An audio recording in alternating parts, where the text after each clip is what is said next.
balik dekat mana tadi yang ni. Okay. Right. So saya tak nak bazir masa sangatlah dekat sini. Saya go through terus sebab kita dah kita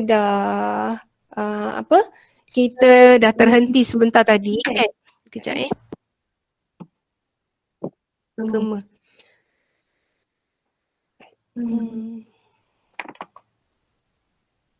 Kalau dengar suara saya bergema, beritahu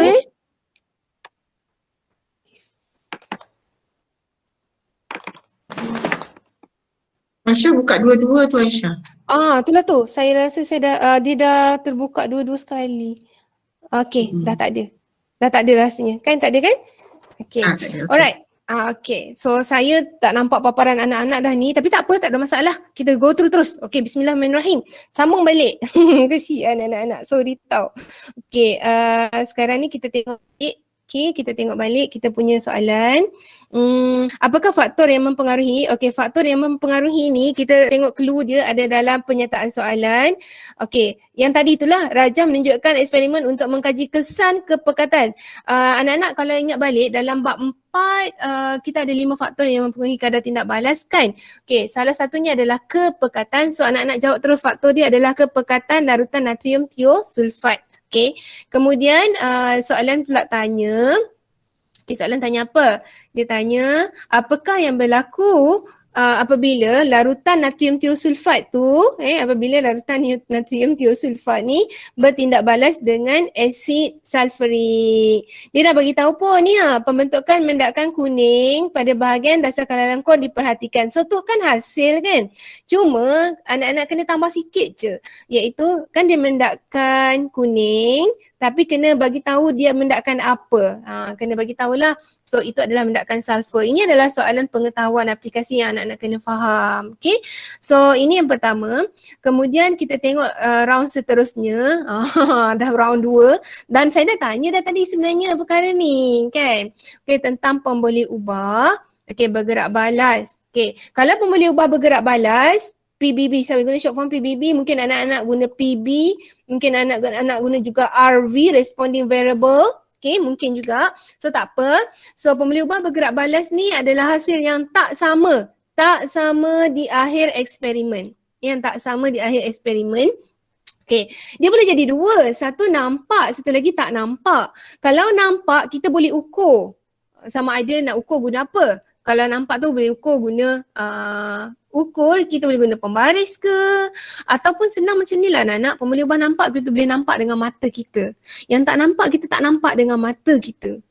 Contohnya apa ya, macam proses fotosintesis, kita tak nampak proses fotosintesis kan, tapi kita boleh nampak hasil dia, iaitu isi padu gas oksigen yang terhasil. So PBB nampak, pemboleh ubah gerak balas nampak adalah apa yang kita boleh ukur, yang kita boleh nampak dengan mata. Yang tak nampak, yang kita tak boleh ukur. Tapi kalau soalan tanya apakah pemboleh ubah, anak-anak boleh bagi tahu mana satu pun boleh. Mana-mana pun boleh guna.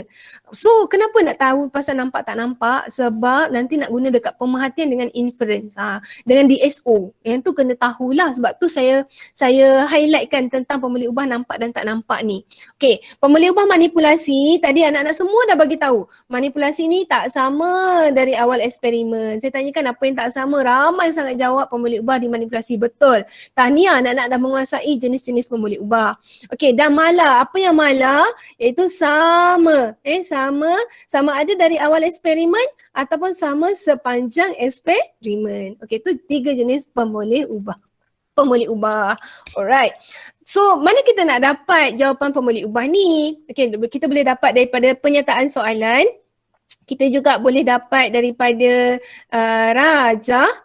Dan kita juga boleh dapat daripada jadual kan. Apakah sumber-sumber pemboleh ubah. Selain pada tu graf juga boleh menjadi sumber pemboleh ubah. Graf tu pun boleh memberi kita punya pemboleh ubah lah. Masya Allah. Alhamdulillah. Sabar. Okay. Bila excited sangat dia pun dah tak terikut dah. Okay, tak apa, next. Kita terus kepada next. Lepas ni kita nak tengok contoh soalan. Okay. Kejap ya. Kita Kita nak tengok contoh soalan. Okey. Tapi saya kena buat presentation mode. Bismillahirrahmanirrahim. Mudah-mudahan tak ada masalah lagi. Risau sangat. Okey. Okey. Dah duduk atas. Tak apa. Yang penting duduk atas. Okey. Bila dapat soalan, ingat pesanan saya tadi tahu. Dapat soalan, ambil pen, highlightkan apa yang dia tanya dalam soalan. Tahu? Jangan baca gitu je. Kena bekerja. Kena menulis apa yang dia tanya dalam soalan. Okey, Raja di bawah menunjukkan susunan radar sebagai eksperimen untuk mengkaji. Okey, dia nak kaji kekerasan blok kuprum dengan, macam mana dia nak kaji kekerasan blok kuprum? Dia nak lepaskan pemberat ke atas bola keluli. Okey, dia nak lepaskan. Macam mana nak kaji? Dia lepaskan pemberat ke atas bola keluli. Dan bola keluli ni duduk atas blok. Kita tengok kan, bola keluli ni duduk atas blok. Okey, dia guna dua jenis blok, blok kuprum dan blok gangsa. Okey, tak habis lagi soalan.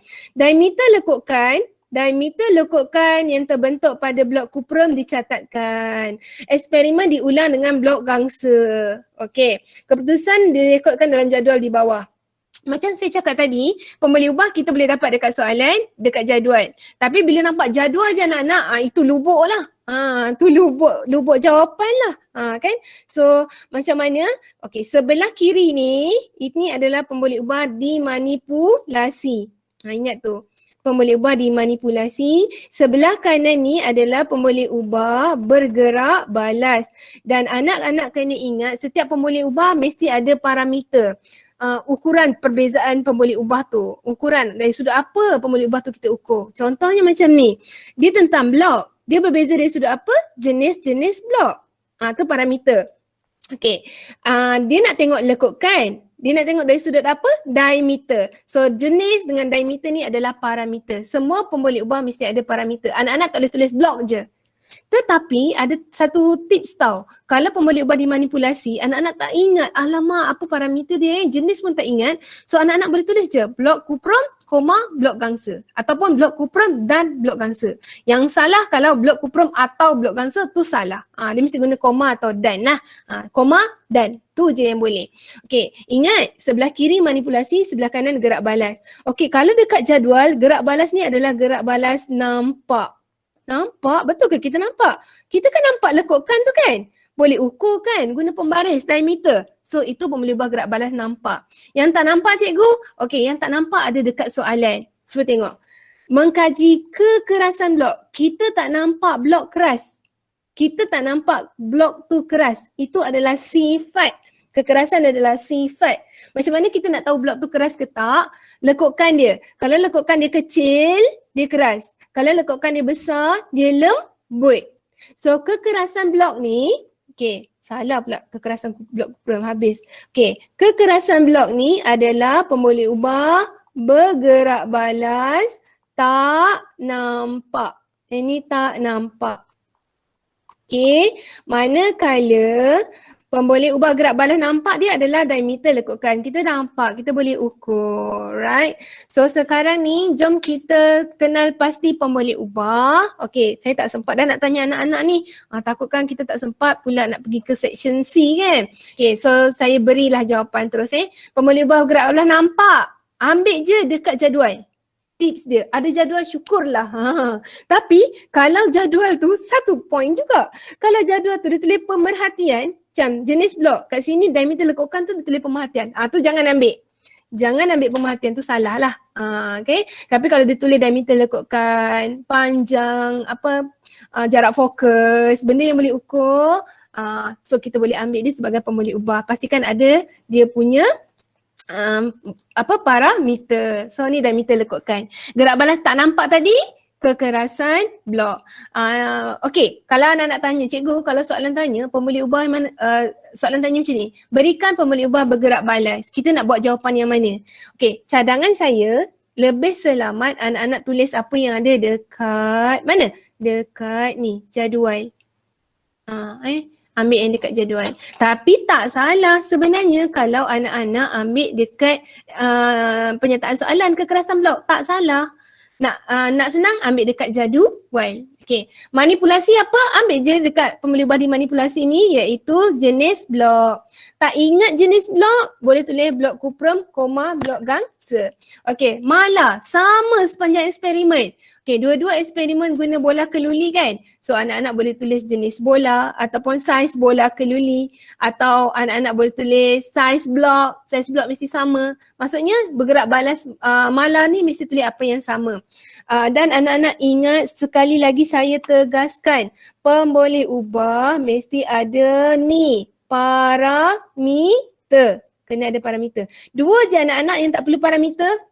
Dua je faktor yang tak perlu parameter iaitu pH tak perlu parameter, suhu juga tak perlu parameter. Tak payah jenis suhu. Jenis suhu tu darjah Celsius, darjah Kelvin.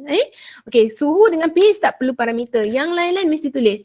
Jenis jisim isi padu. Kalau cecair dengan gas isi padu lah.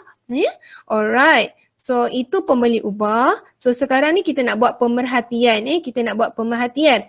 Okey, pemerhatian nak buat macam mana? Kita kena tulis hasil akhir eksperimen. Okey. Dan anak-anak sebenarnya pemerhatian ni ada dua jenis. Satu pemerhatian umum, satu pemerhatian khusus. Umum dan khusus. Kalau umum soalan dia macam ni.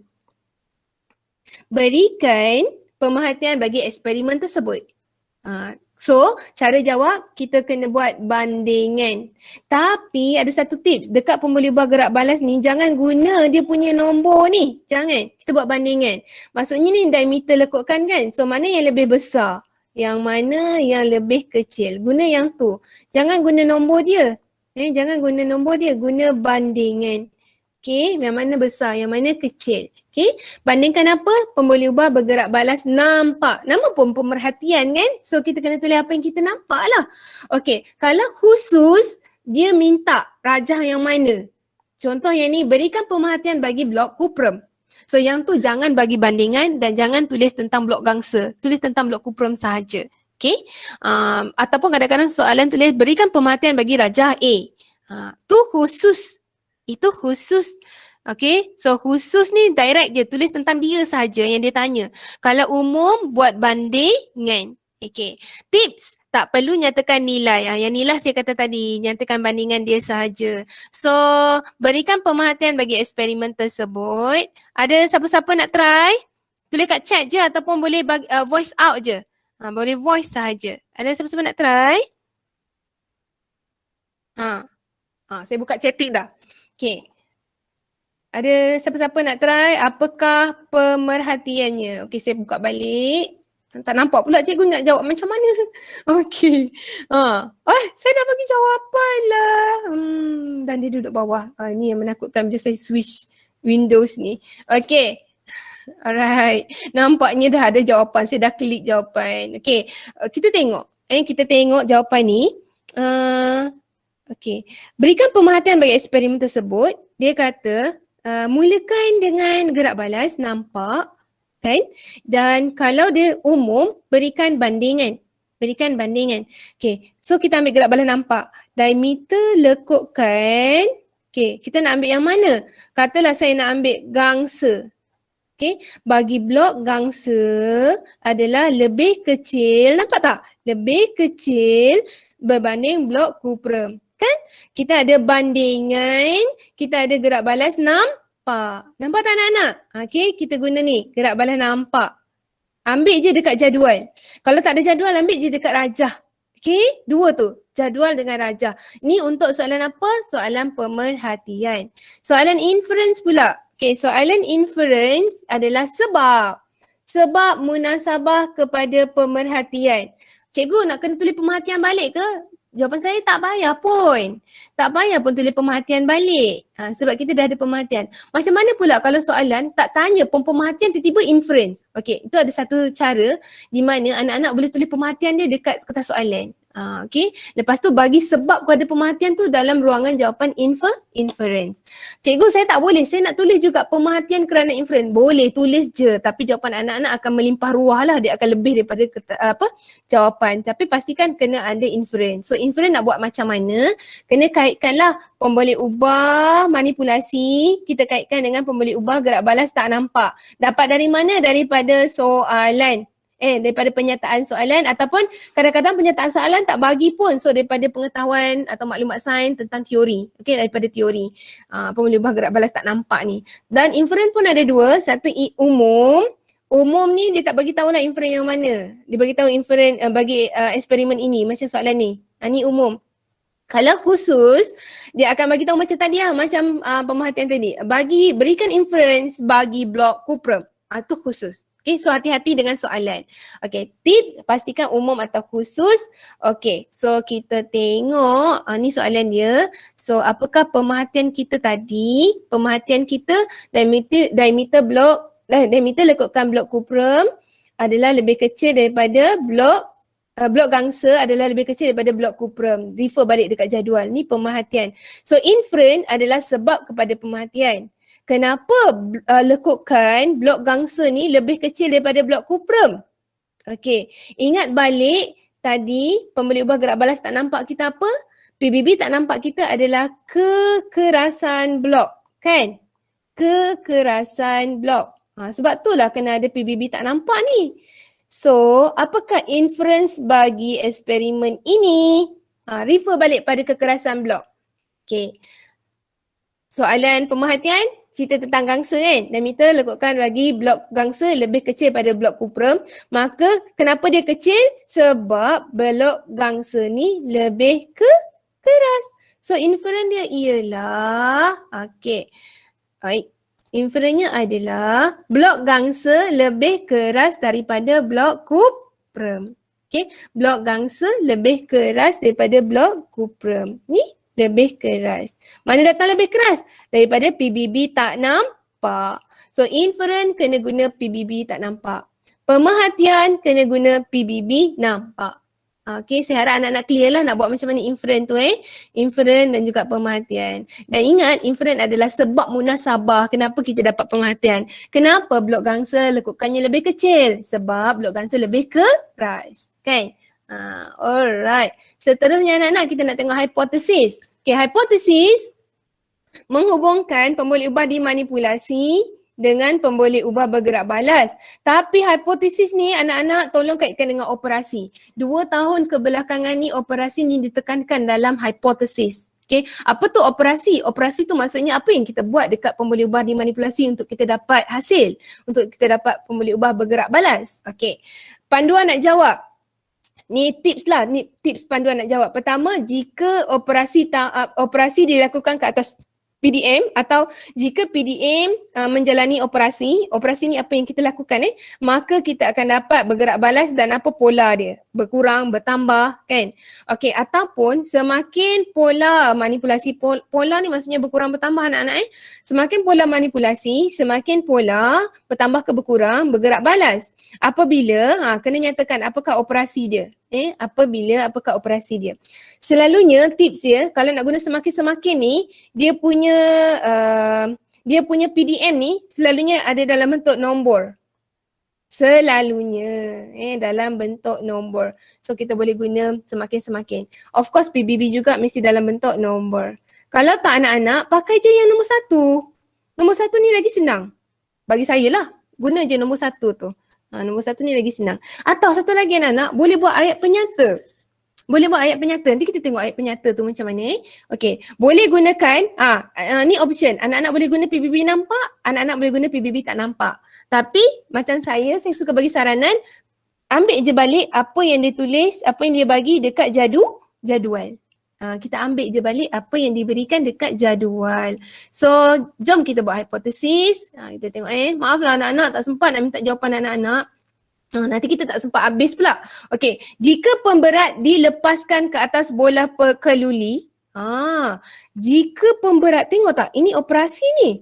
Jika pemberat dilepaskan ke atas bola keluli. Inilah operasi. Inilah apa yang kita buat ke atas pemboleh ubah dimanipulasi. Nampak tak ni? Jika pemberat dilepaskan ke atas bola keluli yang berada di atas blok gangsa, dan maka diameter lekukan yang terhasil adalah lebih kecil. So, yang belakang ni, diameter lekukan yang terhasil adalah lebih kecil. Ini adalah pemboleh ubah bergerak balas nampak. Yang ni sekarang ni kita guna hipotesis PBB nampak. Okey, dan mesti ada operasi. Okey, cikgu, contoh kalau tak ada operasi macam mana cikgu? Okey, contohnya macam ni. Diameter lekuk kain bagi blok gangsa adalah lebih kecil daripada blok kuprum. Tu je untuk hipotesis. Macam mana pula ada diameter lekuk kain? Kita boleh soal balik ayat hipotesis tu. Cikgu, pemerhatian boleh? Pemerhatian tak apa sebab pemerhatian dia dah refer pada result. Dah ada result. So kita boleh direct, tak perlu ada operasi. Tapi hipotesis dia adalah satu ayat yang kita boleh bawa ayat tu dalam makmal dan kita uji. Anak-anak bayangkan kalau ayat dia blok gangsa, diameter lekukan blok gangsa adalah lebih kecil daripada blok kuprum. Kita boleh fikir, macam mana datang diameter lekukan ni? Sebab tu hipotesis mesti ada operasi. Tahun lepas terutamanya dia tegaskan tentang operasinya anak-anak. Tak ada operasi, memang jawapan hipotesis tidak diterima. Okay, so jika pemberat dilepaskan ke atas bola keluli yang berada di atas blok gangsa ni manipulasi, pemilik banding manipulasi, okay, blok gangsa ni, maka diameter lekukan yang terhasil lebih kecil. Cikgu nak kena tulis ke blok kuprum? Tak payah. Hipotesis boleh pilih salah satu. Soalan section C pun nanti hipotesis boleh pilih salah satu sahaja. Okay. Saya janji tadi kan ayat penyata nak buat macam mana. So anak-anak boleh buat ayat penyata macam ni. Contohnya sebagai verbal je. Blok kuprum, diameter lekukan, blok kuprum akan menghasilkan diameter lekukan yang lebih kecil apabila pemberat dilepaskan ke atas bola keluli yang berada di atas blok. Saya guna blok kuprum Saya ulang, blok gangsa. Kita ambil ni je supaya anak-anak tak confuse banyak sangat Okay, blok gangsa. Macam mana nak buat ayat penyata? Saya tak guna jika maka, saya tak guna. Semakin-semakin memang tak boleh guna. Tak sesuai. Okay, saya tak guna jika maka. So ayat penyatanya adalah diameter lekukan blok gangsa akan menghasilkan diameter lekukan PBB yang lebih kecil apabila pemberat dilepaskan ke atas bola keluli yang berada di atas blok. Tu penyata, tak guna jika maka. Betul ke salah? Betul je. Syarat hipotesis mesti ada manipulasi dan gerak balas. Itu syarat dia, bukan syarat hipotesis jika maka. No. Syarat hipotesis bukan jika maka. Syarat hipotesis adalah mesti ada manipulasi dan mesti ada gerak balas. Jika maka tu panduan je nak buat ayat. Nak buat ayat yang mudah. Okay. Alright. DSO. DSO ni mesti guna PBB nampak. Kat mana nak dapat PBB nampak? Daripada raja atau jadual. Raja atau jadual. Ingat, DSO mesti PBB nampak. Okay, first kali kita buat tandakan istilah yang dikehendaki. Tapi istilah tu lepas perkataan bagi. Contoh soalan, gangsa ialah sejenis alloy. Berikan definisi secara operasi bagi alloy. Selepas perkataan bagi. So dia nak alloy lah, bukan dia nak gangsa. Sebab setengah pelajar confuse. Dia nak gangsa ke alloy Ingat tips dia selepas perkataan bagi. Tu je. Kalau dia kata berikan definisi secara operasi bagi pertumbuhan bakteria. Salin dua-dua. Pertumbuhan bakteria ialah, ingat selepas perkataan bagi. Okay, tips. Tips dia. A ialah B yang ditunjukkan oleh ataupun yang menunjukkan. Ini option. Yang saya kuningkan ni, yang warna kuning ni option. Okay, nak buat ayat mudah guna je yang tu. Atau yang menghasilkan atau direct je pun boleh. Tapi ni option lah. Yang ditunjukkan oleh yang menunjukkan C. What you see. Apa yang anak-anak nampak. What you see ni lah PBB nampak. Okay. What you see ni adalah PBB nampak. Okay. Apabila D. D do. Apabila what you do. Do ni adalah operasi. Okay. So A apa? A lepas perkataan bagi tadi. Lepas perkataan bagi tadi kita masukkan. Ialah B. B apa? B adalah kata keterangan ke atas A. Okay, senang macam ni. A yang dia tanya tu boleh pegang tak? Contoh alloy tadi. Alloy boleh pegang tak? Kalau boleh pegang, apa sahaja yang dia tanya boleh pegang, guna bahan. Kalau boleh pegang, guna bahan. Contoh kalau pengaratan. Macam mana nak pegang pengaratan? Pean ni semua proses anak-anak. Pengaratan, penapaian, penyulingan, penurasan. Semua tu proses. So senang. Pean proses. Tapi ada je proses yang tak ada pean macam fotosintesis proses juga. Okay, tindak balas. Kalau kita tengok soalan tanya tentang tindak balas logam dengan bukan logam, so boleh kena tindak balas. Organisma macam bakteria, mikroorganisma lagi tepat. Prinsip, anak-anak belajar, Form 5 ni anak-anak belajar prinsip Pascal Bernoulli. So, apakah definisi secara operasi bagi prinsip Pascal? Prinsip Pascal ialah prinsip. Kata keterangan dia prinsip je. Okay? Dan anak-anak boleh juga guna keadaan. Jangan guna perkataan ini. Ini haram. Jatuh haram pula kan. Ini jangan. Ini tak boleh guna. Situasi jangan guna. Itu jangan. Okay. See what you see, pemerhatian PBB nampak. Apabila D, what you do. Apa yang anak-anak buat. Ya, ni formula dia. Ingat tau. Okay, saya kemaskan balik. Ni. Berconteng-conteng kan panduan dia. So anak-anak kena ingatlah panduan ni A ialah B yang ditunjukkan oleh C, what you see. Apabila D, what you do. A apa? Selepas perkataan bagi. B apa? Kata keterangan. Rujuk balik apa yang dia nak selepas perkataan bagi tadilah. So soalan dia gangsa ialah sejenis alloy. Berikan definisi secara operasi bagi alloy. Kita tengok jawapan dia apa. Kita jawapan dia. Ni jawapan dia. Alloy, perkataan yang dia tanya. Okay, saya guna warna biru lah sebab situ ada warna merah kan. Alloy, perkataan yang dia tanya. A, ini A. Alloy A. Ialah bahan. Bahan ni apa? B. Kata keterangan dia tadi. Alloy boleh sentuh kan bahan lah. Yang menunjukkan ini PBB nampak. Ni, dekat sini. Dekat jadual ni. Kan? Diameter lekukkan. Yang macam mana? Alloy yang mana satu? Gangsa lah alloy kan? So diameter lekukkan dia kecil Yang lebih kecil terhasil apabila D, do, operasi. Apabila pemberat dilepaskan ke atas bola keluli yang berada di atas blok. So sini C, sini D. Anak-anak, DSO, A ialah B. Yang menunjukkan, yang ditunjukkan, tengok yang mana sesuai. C, pemboleh ubah bergerak bala nampak. Apabila D, operasi. What you do. Okay. Kalau siapa nak snap pun boleh snap. Kan? Ni jawapan dia ni. Tak apalah. Nanti saya bagilah jawapan dia dekat Cikgu Norifa. Cikgu Norifa boleh bagi dekat anak-anak. Okay. Oh. Hilang tu. Alright. Okay. Dia padam habis. Okay. Next. Kita nak pergi next. DSO habis. Latihan. Okay, kalau saya pergi latihan anak-anak, kita tak akan sempat C11. Okay, so Cikgu Norifa, boleh ke saya jump terus ke C11? Minta izin. Ikut Cikgu Aisyah lah. Okay, alright. Terima kasih. Kalau macam tu saya jump terus, tapi untuk tak menghampakan anak-anak dekat latihan ni kan, kita terus view jawapan ni. Okay. Raja menunjukkan eksperimen untuk kaji kesan suhu. So tengok juga tak boleh kan. Kesian kat anak-anak semua. Okay, kesan suhu. Suhu ni adalah bergerak dimanipulasi ke atas proses penapaian. Tak nampak So ni PBB tak nampak. Ditapaikan apa? Glukosa dan yeast. Okay, jadual menunjukkan keputusan eksperimen. Dia ada kumpulkan gas. So gas ni kita nampak. Okay, kemudian diletakkan glukosa dengan yeast dalam pengukus. So dah ada jadual, syukur banyak-banyak dah bagi bantuan. So ni PDM. Yang satu lagi ni PBB nampak. Dekat jadual mesti PBB nampak. Okay, kemudian soalan